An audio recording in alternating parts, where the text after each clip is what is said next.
Yeah, actually, I have built in time for us to have those kind of discussions, and I really think that our discussion today will be much better if after each one of these little blocks, uh, I'll ask, "Hey, what are you working on? What are you doing?" And I'm just hoping that you all can put that in the chat and share with each other. I think we have the ability, if someone has something really interesting and important that they want to share, we can give them the ability to unmute and share their video.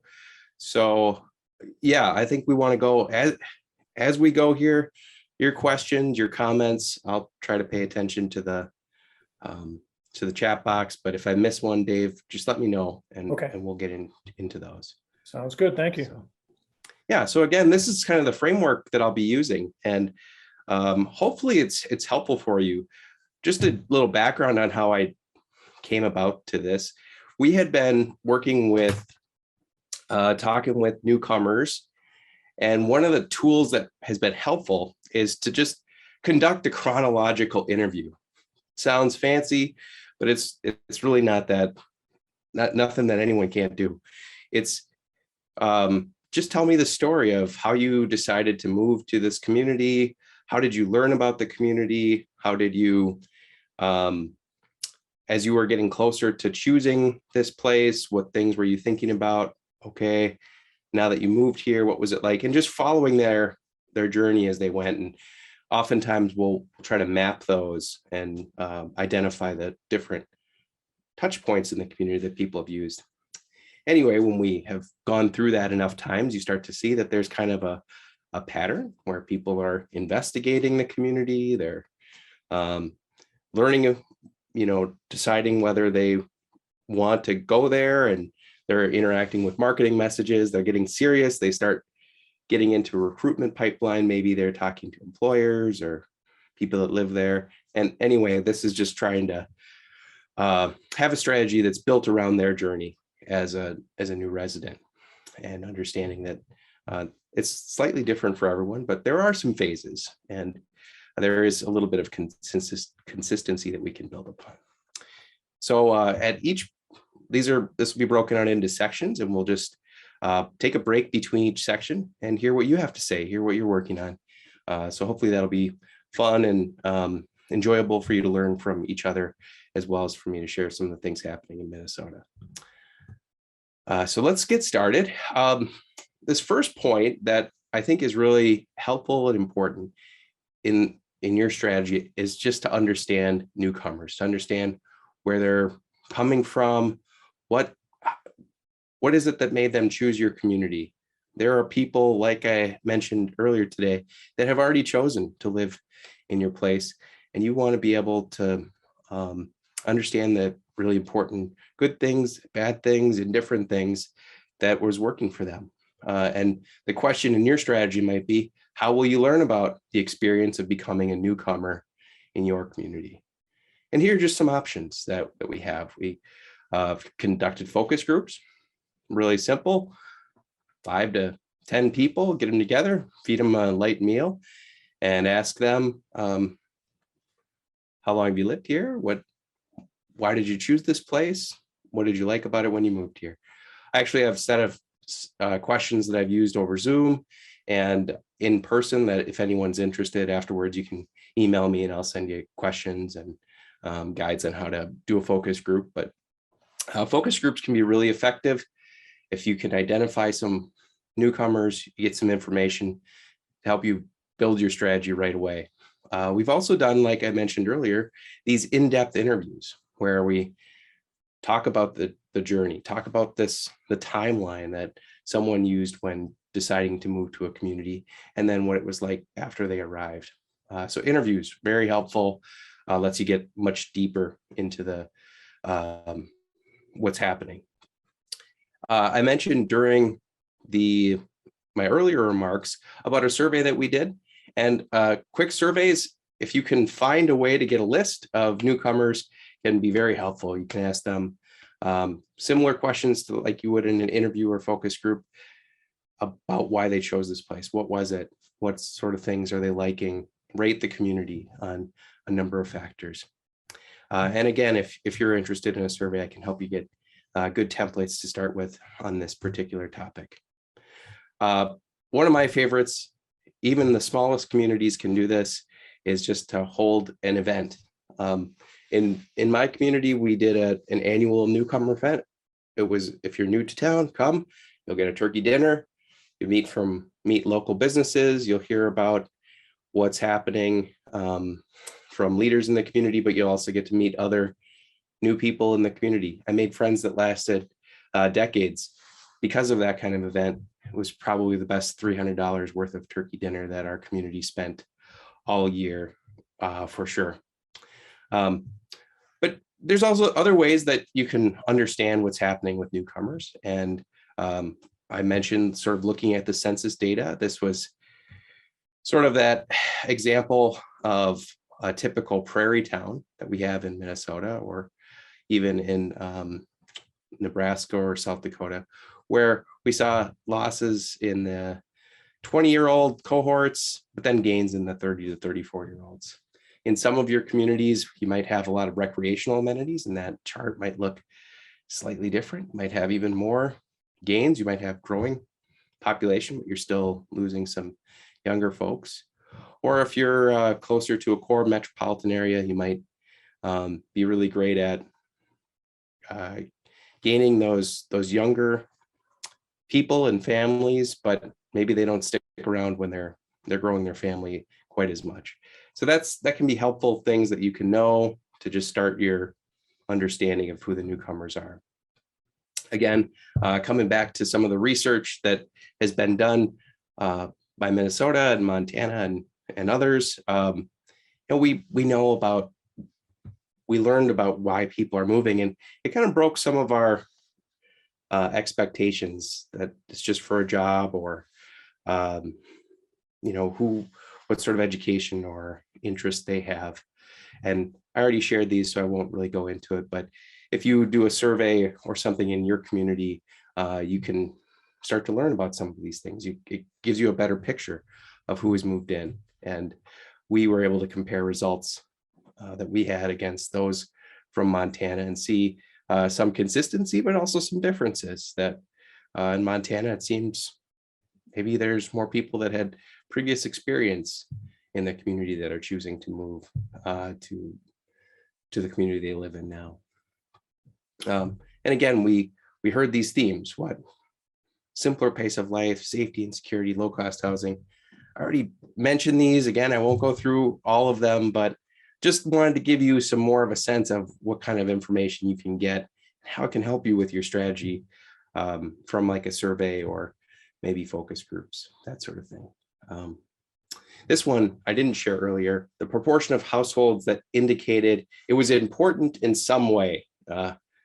This was where we get some of these themes, like taking advantage of a slower pace of life was important in some way to 71% of our respondents. Look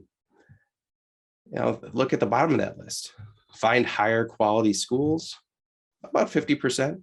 We're looking for that. Live closer to friends, maybe 50%. Find a higher paying job or a new job. It's 55 or 56, 58%. Not always what we think about on what's driving people's move. So just a brief glimpse into understanding newcomers. Now I want to ask, what have you been doing to understand newcomers in your community? And if you could just throw something in the chat. What have what are the things that you have done? And let's see what's going on out there. I just need to pull up that chat. Here we go. Yeah, and Anne, you asked, are there ways of getting lists of newcomers? Yes. So sometimes you can buy a list. For our statewide survey, we bought a list from a company called Info USA, and that list contained names of people that had moved in the last 3 years. It was expensive, but it is possible. It's also it was sort of accurate. It had a lot of good information, but we found out that maybe sometimes it wasn't perfect. I'm seeing a lot of good ideas here. New water bill folks, that is awesome. If you're a city and you're willing to share that with others in your community, or you're willing to send out something that to people you know are new utility hookups, that is fantastic. It can be really helpful. Not all cities are able to do that, but if you are, that's really great. Yeah, and Anne, you asked a question about those numbers, if they vary from community to community. We did have, so we can see that, but some of it, we just didn't have enough from those communities to break it out by community. We think we'll be able to slice it by region, but we're working on that. So there are variations across communities, though, I can tell you that. And I hope you're looking at the chat, working on a project to make a child-friendly, hopefully attract new residents. Great. Yeah. And Facebook groups, also good. Yeah. Amy did a focus group. We like the idea of a survey. Yeah. So I see there's a lot of good ideas out there. As I mentioned earlier, starting with this, let's get to know who the newcomers are, and continue to find out. All these are good ideas. Your strategy should be really heavy on finding out why people moved to your community and leveraging the things that they tell you to recruit more people. Feel free to keep them in. Oh, I hosted a walking tour. I like that. That's cool. Well, let me move on. Another area, and this might be more interesting than the surveys and the focus group kind of things, is how will you get the message out? So part of this research project that we had was to go and find recruitment and marketing efforts and welcoming efforts across Minnesota and interview them and find out what they were up to, how did they fund their work, what were their goals, those sorts of things. And this is just a kind of like the list of logos. If you Google any of these, you'll come to a lot of great websites that are inspirational. I'll highlight a few. But groups on this list, they're using a variety of strategies. Some of them, like Live Wide Open, they're in the sort of center of that map. They take a regional approach to marketing their region and letting people know what's going on. And they try to tell stories of what it's like to live there and highlight stories of people that have recently moved and show a little bit of what the lifestyle could be in that area. Other groups that are marketing, the Hello Iron Range is a similar sort of process. We want to share what it's like to live on the Iron Range of Minnesota, do that across multiple cities. And then on the left-hand side of that map, there's a group called Minnesota Bump, which isn't regional, but focuses on community bloggers sharing what is happening in the community and what people are doing on a day-to-day basis, but it's really a kind of community specific. It's called Minnesota Bump because the geography of our state on the western side has a bump in which they live, and that's how they named it. So let me show you an example from Live Wide Open of just one way that people are getting their story out and trying to highlight what it's like to live there. This comes from a video series that they do, and if you Google Live Wide Open, you'll be able to get to this, or when you get the slides, you can watch all the videos in this series. Let's hope the audio works. If you can't hear the audio, let me know. I was actually born in Mexico in the state of Guanajuato in a small city called Uriangato. At about 8 years of age, my parents came to the United States, and then we settled here in Pelican Rapids. I met my wife here, and we both are Pelican Rapids graduates. We lived in Minneapolis for 12 years. We decided to move back, and we started working for the school system, and we've been so blessed to be back ever since. My husband Rudy and I wanted to come up with a way to bring families together just to have fun. That was our pure ideas, how it started, and we thought movies were a great way to do that. We started doing our family movie nights, and as we continued with the idea, the concept continued to grow. When we moved back to Pelican Rapids, one of the things we wanted to do is be that bridge to connect our diverse communities. When we started this project with community education here at the high school, we know that we wanted to have a cultural relevant component of it. Where I came in is I knew that I could bridge that gap by doing the presentation in Spanish that would attract a more diverse community, and especially targeting our Hispanic community. We've gotten great feedback, and people love to come and learn new things that we present to them, and they also really appreciate the students getting a different language perspective. Movie nights are really a holistic event for our entire community to get involved. We have our high schoolers that always come to set up before the movie starts. We also have our elementary students who then host the night, and they're the brave souls that get on stage to present their artwork that directly relate to the movie being shown. So with our movie nights, there's always two art components. There's one art component when families walk right through the door. There's also a second art component that we've been working weeks ahead of time on in our school art classroom. And as art teacher, that part is where I love to see my students shine. Tonight with Wonder, the 5th graders are going to be hosting the night. They have been working on ways they can incorporate empathy into art, just like Wonder is all about creating empathy and kindness in the movie. And so the 5th graders are going to be up on stage presenting their artwork that they've worked so hard on right before the movie starts. I couldn't be more proud of them.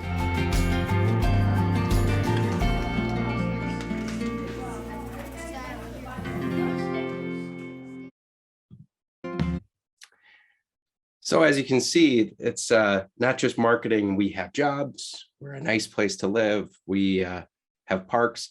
It's really sharing a story, a story of a family that has decided to move to that community and that is bringing something new to the community.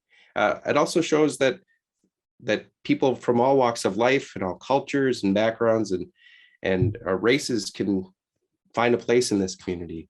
And that was one of the things that was really intentional about Live Wide Open. Was there's so many folks that would tell Rick, who is one of the leaders of that this effort, hey, it just doesn't seem like people like me are welcome here, that people want us to live here. And that's something that Rick and Live Wide Open and other folks that are involved in this regional effort really try to break down to show that there is more vibrancy and diversity in those communities than maybe they would believe if they hadn't seen something like Live Wide Open. And here's just an example of stories that Rick will write up. It takes about 2 people to run a campaign like this, but sometimes that's Rick. He's just a great writer, so he has some folks that they hire part-time to help with the production of sort of the website and some of the video materials. So again, just one example of marketing, getting the word out. What are you doing to market your community? If you want, please go in the chat box, give us some examples. What sort of things are you doing to market your community? Get the word out that there's something great here. Do you have videos like this? Do you have stories that you're telling or other things? Love to see what you have in the chat. Yeah, getting ready to apply for a grant to produce a video. We have some fun festivals and events to bring people in. That's great. Yeah, that's good. Always at those festival and events, make sure you have that space where if you want to live here, here's some more information. You could put a table there. You could put materials out. You could have a person sitting there answering your questions about what it's like to live here if you like to visit. Yeah. Yeah, and another example from David, you worked with the Chamber and the CVB to produce a new residence welcoming kit. That's great. Yeah, and you can put that out there, right? Putting a tourism summit together to gather ideas which include restaurants, businesses. Yeah, that sort of guide. What is it? What do we have to offer? Make that easy. That's a good part of the marketing that we see from many communities that we work with. Well, feel free to keep those coming. I want to talk about this recruitment idea because that's also very important. And what's slightly different from recruitment versus marketing, they blend together. I'll tell you how I think about the difference. The difference between recruitment is now we're offering to work with you to make this decision. marketing is kind of a broad blast. Maybe we're talking broadly about a region or a community, but now we have some incentives or some services to really help you make this move. One example I'll show is from a group called 218 Relocate. 218 is their area code, and they're trying to get people to relocate there. This has a quick explainer video that if you head over to 218 Relocate, you'll get to watch. We'll pull it up here though. And you can just see the slight difference that I'm talking about when we're talking about recruiting. Need a change of scenery and room to roam? Maybe you've been thinking of a simpler life in a community that is just the right size, where you can enjoy the great outdoors and the peace of mind that northern living brings. The 218 Relocate program offers remote workers free incentives to move to and thrive in Bemidji, Minnesota. Get $2,500 in reimbursed moving expenses, including gigabit high-speed internet service, a 1-year membership to our co-working space, The Launchpad, free access to the Community Concierge Program, and teleworking support through effective remote work. Apply online at 218relocate.com and fill out a simple application form. 218 Relocate to Bemidji. Choose your lifestyle. Live and work in the Northland.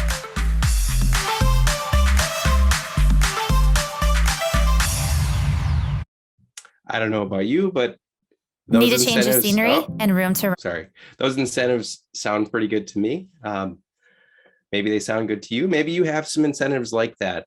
The really interesting thing that I think 218 Relocate does is they're marketing their region. They've got a lot of great press out of this program, but they do have a person that is dedicated to when people sign up or when people inquire, they can talk to them about the jobs that are available, maybe the resources that were described in the video, and really help them navigate finding housing, childcare, all of those sorts of things. They're there to kind of close the deal. And we see that in other communities as well, where they have put together toolkits to help identify many of the resources that might come up. And then they have someone that can answer the phone, guide you through it. Maybe it's like this in your community, but sometimes there are houses, apartments, places to live that never get on a website. You just need to talk to the right person to find those. And some of these concierge programs try to help break through some of that, maybe make those things easy to find through that person, or get them on the website, make it so that everybody has a chance at them. These lifestyle toolkits that I'm showing here from Western Minnesota Prairie Waters are like community guides that answer all those questions that might come up for you on childcare, housing, internet, utilities. What about the community? Like cultural events, just very detailed profiles of each community that would be helpful if you were trying to decide whether you wanted to move there. So when you're thinking about recruiting, again, let's go over to the chat box. What sorts of things are you doing to recruit? Are you offering incentives? Does anyone have any programs or concierge sort of services that you're making available? Please pop, and I'd love to hear what you're doing. I'll give you a second. And while you're thinking about that, one of the things that's been great value for us in Minnesota is that we get together monthly, people that are working on recruitment and welcoming initiatives on a Zoom call. And we talk about these things. We share exactly like you're sharing in the chat box now. What are you doing? What sort of activities do you have going? What's your budget? How many people are involved in this? What sort of things can we learn from each other about? So not seeing many. There we go. We've got one. Thanks, Linda. Several of the communities we work with have developed subdivisions and offer the lots at below market value and offer some tax abatements as well. So you're working in Mattoon, collaborating with the chamber and city to determine which incentives might work for the town. MakeMyMove.com, right, has been a great resource for us. Yes, I agree. MakeMyMove.com is a really cool resource. I think you must have shared that with me earlier, Alexander. Definitely check that out. Really great catalog of incentives. Please keep those coming in the chat, but otherwise, I'm going to keep us moving through this survey of things that you can do. into welcoming. So welcoming is really the most important and one of the most difficult things to do well. I remember just earlier this morning, I read an article by Francis Ford Coppola on, he was talking about making The Godfather. And he said, I didn't know how to make The Godfather until I had made The Godfather. And I think that's kind of what making your community into a more welcoming place is like. It's something you only learn how to do by doing it. But I can give you some sense of the range of things that people are doing in communities, and maybe you will see some of the work that you're doing right now somewhere here. So maybe at the very basic, there's just having welcome materials, like a welcome packet or welcome bag or a guide that you can distribute and share information with people that have recently moved in. If you understand who those newcomers are, you'll be sure to get it in the right language and share it with them in the right way. So this I find is pretty common. And a lot of folks maybe used to do this, but are really starting to do it again. Moving up in the activities and maybe the intensity of engagement is something like the welcome wagon, having a coordinated group of people that are there to welcome newcomers in. And they understand how to do this. They understand why it's important. And they are being strategic in capturing information and systematically making sure that they welcome anyone who's interested in being welcomed. Then I think moving up, there's community events like a newcomer supper, or like holding regular new to town. The group in Fairmont, Minnesota calls them Neighbors and Newcomers events. The Community Ed District does them, I think every other month, a neighbor and newcomer event, and you can join, go and learn from the mayor, learn about the community, come and go as you please. Or maybe sometimes those are Facebook groups that are organized around that. On the other end, though, the more intense is really taking a sustained effort and making sure that over the long term, your community is a more welcoming place. This is much more challenging. It takes a much more in-depth approach to this work. And I'll just give you a few examples. But first, we know, as I said earlier this morning, that this idea of welcoming is really important to people as they think about staying in the next 5 years. And if they strongly disagree that the community is welcoming, they're much less likely to see themselves living in the community for the next 5 years.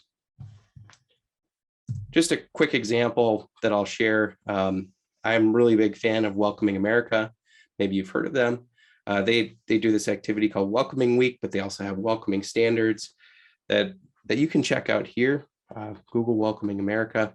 But they talk about this sort of long-term approach to making your community more welcoming and assessing how welcoming your community is, learning about ways to improve, trying to do things like pass ordinances that can help this. You can dig in more there. And I'll talk about a few of the activities that kind of go into engagement as well here coming up. But let me ask you, what sort of things are you doing to welcome new residents in your community? This is another thing that would be included in your plan. What's happening? Over in the chat again.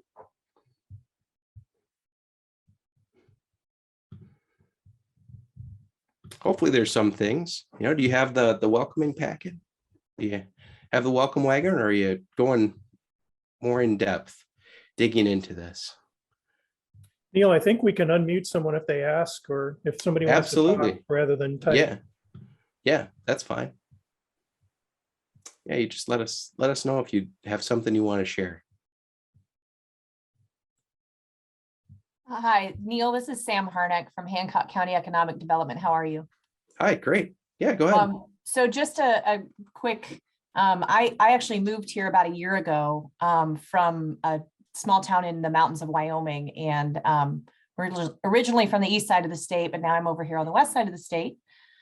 And in June, I became the executive director for economic development. And so now I'm kind of assessing the entire county and looking at a lot of what you're talking about. And it's all resonating pretty deeply with me since we did just move. And I kind of got a look firsthand about being welcomed into the community and, you know, starting out as sort of nobody and then turning into somebody who, you know, goes around and meets a lot of people. And, you know, right now, part of what I'm doing is developing a plan of sorts. And so this is all very helpful. So thank you, first of all, and everybody's thoughts and ideas are very helpful. But I guess I was just wanted to say how to really stress how important this is, because I'm an extrovert. I'm an outgoing gal. I'm friendly. I've moved around a lot. I've lived in small towns, so I kind of get it.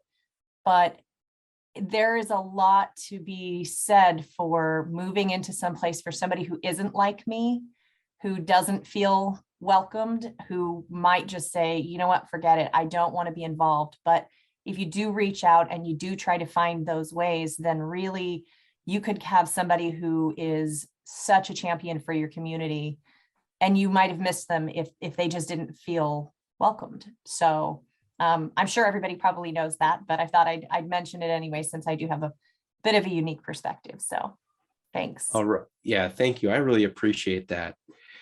And it's like part of your plan as a community is, well, who would be really great at welcoming new folks? Those champions are not me. Like to me, I'm very happy that I'm on Zoom, and I am in introvert land most of my life. So I would not be like a great ambassador and a great person to welcome new folks. But I know people that are, and they're the ones that would really get excited and committed to this. And the example from St. James, I think, that I'll share in a little bit is one of those. You know, it's a group of grandmothers that said everyone needs to be welcomed. All of these kids are our kids. Borrowing a little bit from Robert Putnam. Yeah. Well, I know it's going to seem like this is a whirlwind of things. I just want to make sure I give you kind of the landscape. So we'll keep going. So if you spend all this time welcoming and recruiting and getting the word out about your community, you can't let that welcome stop after like a week. We've heard from newcomers, hey, yeah, they were there and then they were gone. Like they ghosted me. I didn't hear from anyone for a while. It didn't seem like this was really genuine. It seemed like it was on the surface. So we've had some programs that have popped up. I've already talked a little bit about the Newcomer Supper, online groups, Neighbors and Newcomers. They go back and forth, right? Neighbors and Newcomers group is about the long term, keeping contact, but it's also about that first welcome. Sometimes people even will say, well, we wanted to make sure that people that are new don't just feel like we are here to offer them things, but that they can contribute. So they talk about small asks, like maybe would you be willing to come and help us, with the roadside cleanup, or bake a pie for the town festival, those sorts of things, just those small time-bound asks to bring people into the culture of the community. But I want to talk about this GrabABite program and give you a sense of what that can look like and how it can work.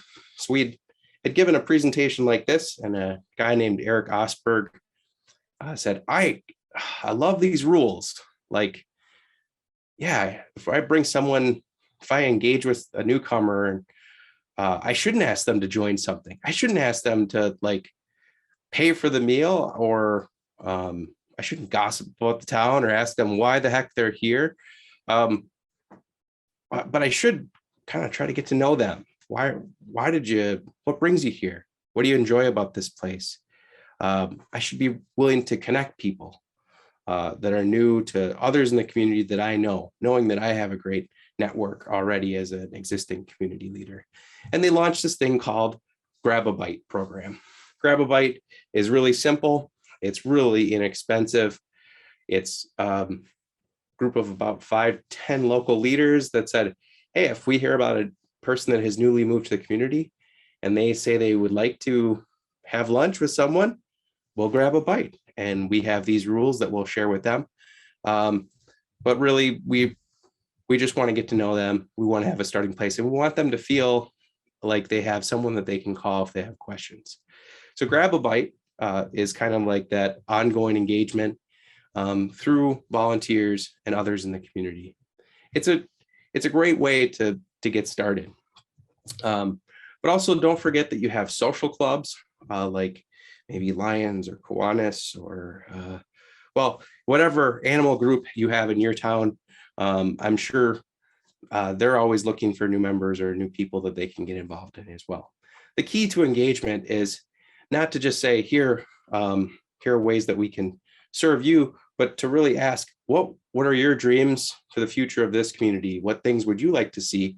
And cultivate that openness to their ideas and help them piece together the things that maybe make it easier to start that new business or start that new event or whatever it might be.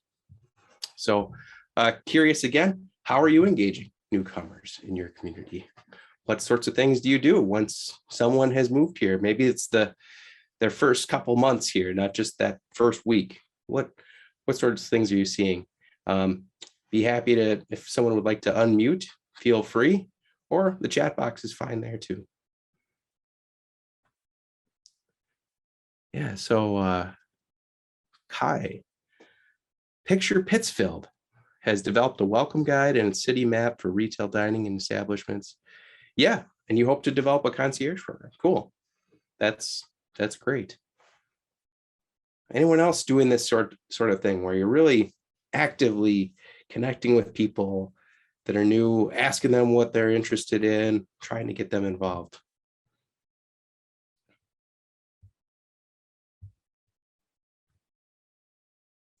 We'll keep going. Yes, we're doing all right on time. This is good. So I have heard multiple times from folks that are involved in this kind of work, or from newcomers, that it's like, well, I've been here a long time. How long does it take me to be a new resident? And this picture comes from one of my favorite communities, St. James, Minnesota. We took this picture, I don't know how many years ago, but it was at dawn and everyone was asked to wear their work attire. And we took this picture on Main Street as part of a community development program we were doing. And I just think that it represents a lot of what we're after. Sometimes it's so hard to pin down, but it's this sense of we are a community. We all are bringing something. We belong. This is us. There's not a separate group on one side of the street and another group on the other. This is us in one place. And I think it's that sort of belonging that has to be more than welcoming. It has to be more than, we're glad you're here. I sent you the packet and I maybe helped you find that apartment. Good luck, see you next time. It's that moving beyond. You're now my peer in this community. We are working on things together. And in that same community, St. James, they started this group called Uniting Cultures. And I'm not even going to say it in Spanish because you'll laugh at me. But this group was formed because they had long-term residents and some newcomers that really wanted to highlight and create a culture of inclusion in the community. They wanted everyone's story to be meaningful, and they wanted to work together to do things together in the community. They have worked together for several years now on hosting a cultural fiesta, where you can see the bottom picture there is folks in German and Swedish traditional attire, and then Mexican traditional attire. They really have tried to blend cultures. They meet regularly together. They hold their meetings bilingually. They are constantly talking about how can they make their community understand the importance of welcoming and belonging and, all of our different stories that we bring to the community and how valuable they are. And in St. James, if you're there today, you'll see that the Main Street kind of highlights this work that they've done with murals, with new businesses, with just the activity that you see in downtown. And it's, I think, this kind of group that's built on more than welcoming, more than recruiting. It's about making sure everyone feels like they belong and that this is their place for them from wherever they are coming from before they arrived, even if they started in St. James. So what we don't want is, I've lived here for 40 years, but I still feel like a newcomer. I can't give you the exact goal, but I can give you the anti-goal, and that's what it is. And we don't want people saying, what does a person need to do to break in or feel like they're accepted here? Again, that's the anti-goal. And again, I'm curious about what sorts of things you're doing to help residents feel like they belong. And maybe the question to ask is, how long does a person need to live in your community before they're no longer a newcomer? What do they have to do? Like, what kind of things would they have had to accomplish or do or be to no longer be considered a newcomer? I hope it's not a lot. Yeah, and I see some good ideas here in the chat. This is great. Some of the best networking is when someone in town welcomes newcomers and have each other over for dinner. Absolutely. The most inexpensive thing you can do is encourage dinner parties. I know it seems silly on its face, but it's critical. Again, going back to interviews we've conducted with newcomers, they'll say, I've lived here for 3 years. I've never been over to another person's house for dinner. That's an anti-goal. You don't want that to happen. But obviously a pandemic might make that more difficult these days. Hopefully we'll get back past that. Yeah, keep those ideas coming. Let me move on to maybe the most controversial one, which is manage leaving. As I said earlier, everyone will leave eventually, your community, but you want them to feel like there's no place like home, and feel like even if you left this community, you're always welcome back. This is always home to you. But why? Like, why is that so important? It seems for two reasons to me. One, sometimes in small towns, we have this tendency when someone leaves to kind of shut them out. They left and I don't want to deal with them anymore. We don't want that. That's not helpful, because they might have really liked their time there in your community. They might have appreciated it, but they might have just been pulled someplace else and might always think of your community as home and think of it fondly. That's what we want. At least sometimes those folks will never come back, but if they have this sense of belonging, you probably have examples of people that heard about something you were doing and sent a check, or maybe thought about you in their will, or would be happy to think about you when you're kickstarting a new business. Those folks are out there, but only if you're continuing to engage them and you're not, cutting them off from your community because they've decided to leave. And just a few ideas for you on how to manage this, starting from kind of the basics, just the thank you note, a simple thank you note to say thank you for what you contributed to this community, a farewell party, or maybe an exit interview. Again, thank that family. Let them understand that you really valued them being there. This kind of happens with high school graduations. If you think about it hard enough, there's a little bit of all this there. But what about the newsletter? How will you keep those former residents connected to you? I know some folks that they'll offer complimentary subscriptions to the local newspaper to people that have left if they would like, and they do that for a couple of years.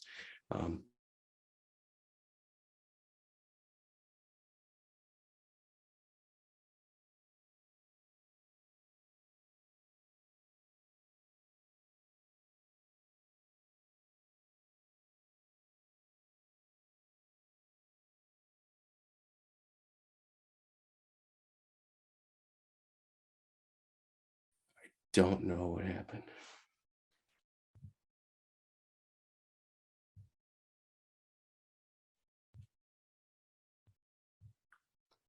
I'm sorry. We can hear you again. Oh, I don't know what happened. I know. Did Your slides disappeared, but we can hear you again.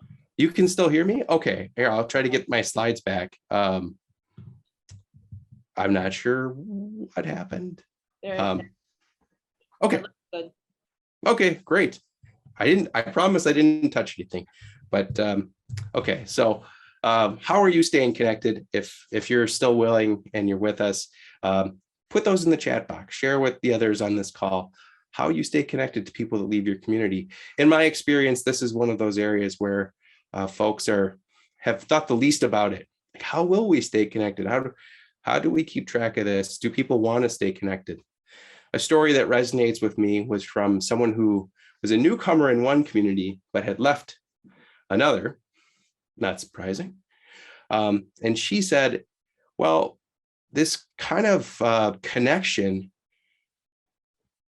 is very visceral for me. I was conflicted with leaving the community I left, but this opportunity was too good to pass up. And when I left, I got this card from the community that said all the things that I contributed and how much they cared about me. And that card is up in my office on a corkboard. And it's probably always going to come with me, and I'll always be thinking about them. And to me, that's the sort of thing that in this area of your strategy, you should strive for. Things that are corkboard worthy, to remind people that they contributed and that you care about them and that you hope they come back, because they might. So I know it's been a whirlwind tour of these ideas, kind of going through. I hope that it's helpful to frame it a little bit, give you some buckets that you can think about your work, and some questions that if you have even a basic answer to, that might help you with your strategy. Even something is better than nothing in every one of these categories. But I also know that there's some challenges that are out there in terms of implementation. And those might be funding. Who will fund this work? This isn't something that happens all the time. Is it, if you're in a chamber, is it the chamber's job to fund it? Or if you're in a city EDA, county EDA, regional development, community foundation, deciding who will fund it and what the plan should be is difficult. And it requires a lot of effort. I don't want to minimize that at all. So you'll have to answer that question for yourselves. But it's also coordination and partnership development. Those seem to be more important than the money. Sometimes the funding is part of having a staff person or paying for some advertising. But really, it's the hard part is, okay, if the chamber is doing this and the EDA is doing this and the regional group is doing this, are all of these adding up together? Does this plan make sense? Again, I think thinking about this from the perspective of a newcomer or a potential resident is the smart way to help keep those things in your mind in a way that doesn't get overly complex. But then you'll also have to decide who will manage this stuff. Like, who's in charge, or are there metrics that we need to track? And none of these are easy decisions. And actually in Minnesota, we have examples that are all very different. We have chambers that lead this, tourism groups that lead this in their community. We have economic development groups. Live Wide Open is a regional community foundation. There's not one perfect answer for this. I want to, before I go, just want to say, hey, I work for the University of Minnesota. You've seen our logo prominently, but there are a great group of people. Anne, who's on the call, is one of those people that work at the University of Illinois Extension. And I know that they do work in communities to help with this kind of thing. And so I'd encourage you to check out the work that they do, and to, if you're thinking about a community survey, maybe check in with them, see what they have to offer.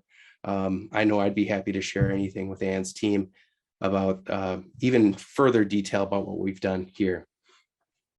So I know that we're almost out of time, and I want to thank you And I also want to have as much time as we can to, add your questions or comments in the chat box, or if you would like, unmute and share anything that's coming to mind from this presentation today. So yeah, if you have really, I'm interested in any examples you have of managing leaving, connecting with newcomers, maybe that kind of cultivating belonging thing too. Any ideas that you have? Bemidji is only going down to 25 below tonight. Yeah, that's right. We need to work hard in the further north we go to make sure that people don't only think that it's frigid cold all the time. That's absolutely true. Yeah, I think they're going to close the room here. Bye-bye. Yeah, the room will be closing in about 2 minutes here. So if you do have anything that you want to unmute and share, or something to add to the chat box, do let me know. Neil, this is Jennifer Russell. I was just going to mention a group that we worked with they all took a road trip together to a nearby state, and actually did a really great downtown tour, and just kind of had that cohesiveness from that travel together and stay together. And a lot of newcomers were a part of that. So I think it kind of solidified some good friendships. Yeah, what a great example. We've also done, we had a group from one community go about 100 miles south to another community to talk about the work that they had done on welcoming and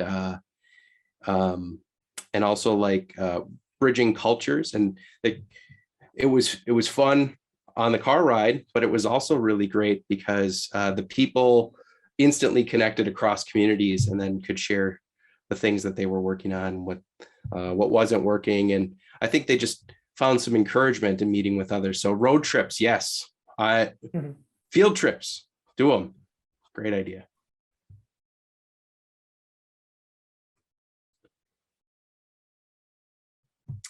Others, yeah. Cool. Yeah, I like this practical guide. Canva. Canva is a website for making a welcoming guide. Yeah, I love Canva. Thanks, Caitlin. And